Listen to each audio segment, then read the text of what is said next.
নির্দিষ্ট একটা সময়ের পরে পৃথিবীর কেউ আপনাকে কখনো ভালোবাসবে না। ছেলে মেয়ে উভয়ের ক্ষেত্রেই এই জিনিসটা ঘটে, সেটা আমরা নিজের চোখেই দেখতে পাই। একটা সময় পার হয়ে গেলে আপনাকে তো আর কেউ ভালোবাসবে না। নিজের কাজ, নিজের স্বপ্ন নিজেকেই পূরণ করতে ব্যস্ত হয়ে পড়তে হবে। সো হ্যালো এভরিওয়ান, সবাই কেমন আছেন? আশা করছি সবাই ভালো আছেন। আলহামদুলিল্লাহ, আমিও অনেক বেশি ভালো আছি। সকালে ঘুম থেকে উঠেই ফ্রেশ হয়ে আমি চলে এসেছি আমার নিজের কাজের জন্য। মা আজকে সকালে রুটি বানাবে, আর এইদিকে আমাকে বলছিল বাঁধাকপিগুলো ভালো মতো কেটে নিতে। রুটির সাথে খাবার জন্য এটা নাকি আজকে ভাজি করা হবে। তবে বিশ্বাস করেন, এই ভাজিটা আমি এর আগে কখনো খাইনি। আমি আর আমার বাবা এটা পছন্দ করি না বলে আমার মা কখনো এটা রান্নাই করেনি। তবে এবার আমাদের জমিতে এই বাঁধাকপিগুলো লাগানো হয়েছে, তাই মা বলল আজকে এটা ভেজে সবাইকে খাওয়াবো। মা যেহেতু এগুলো রান্না করবে আজকে, সেই জন্য আমি এইদিকে কাটাকুটি শুরু করে দিয়েছি। জানি না কার কার এই বাঁধাকপির তরকারিটা ভালো লাগে, তবে আমার কাছে একদমই ভালো লাগে না। কেমন জানি একটা গন্ধ গন্ধ লাগে। ছোটবেলাতে কেউ খাইয়েছে কিনা বলতে পারবো না, তবে আমার বুদ্ধি হওয়ার পর থেকে কখনোই আমি এই তরকারিটা খাইনি। তবে আমি আজকে ভেবেছি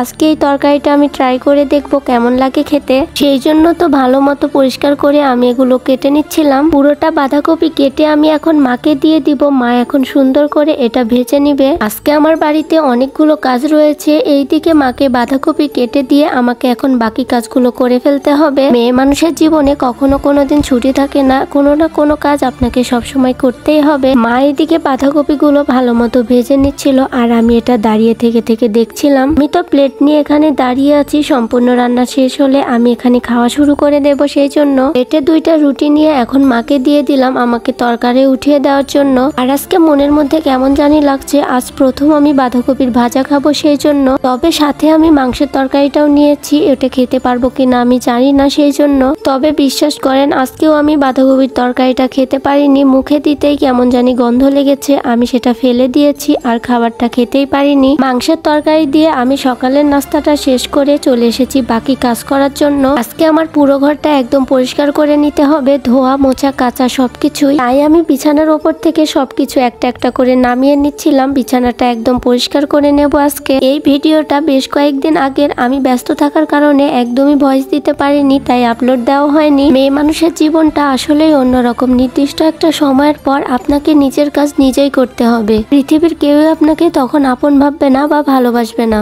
আমার তো মনে হয় প্রতিটা মেয়ের নিজের পায়ে দাঁড়ানো উচিত, নিজের কিছু একটা করা উচিত। বিশ্বাস করেন এই পৃথিবীর কেউ কারো আপন নয়, আর কেউ কোনোদিন আপন হয়ও না। যাই হোক, এগুলো কষ্টের কথা বাদ দিয়ে দিন। নিজের মনের মধ্যে যে চাপা কষ্টটা রয়েছে সেটা মেয়েদের জীবনে সবসময় থেকেই যাবে। আমি এইদিকে চাদর, বালিশের কাভার সবকিছু নিয়ে একটা বালতিতে ভালো মতো ভিজিয়ে রাখছিলাম, যাতে একটু পরে এসে আমি ভালো মতো কেচে দিতে পারি সবকিছু। কিছুক্ষণের জন্য সবকিছু ভিজিয়ে দিয়ে আমি চলে এসেছি ছাদে। এখন এখানে একটা সব বিছিয়ে বালিশগুলো রোদে দিয়ে দিচ্ছিলাম। সকালবেলা ঘুম থেকে ওঠার পর থেকে আমাকে একটার পর একটা কাজ করে যেতেই হচ্ছে। কি আর করার, বালিশগুলো আমি ভালো মতো রোদে দিয়ে এখন চলে এসেছি ধানগুলো ভালো মতো মেলে দিতে।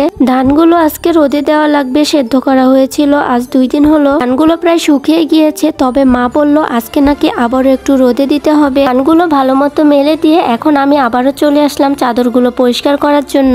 যাই হোক, আমার ভিডিওটা আপনাদের কাছে কেমন লাগে নিশ্চয়ই কমেন্ট করে জানাবেন। সবাই ভালো থাকবেন, সুস্থ থাকবেন, আমার জন্য দোয়া করবেন। আল্লাহ হাফেজ।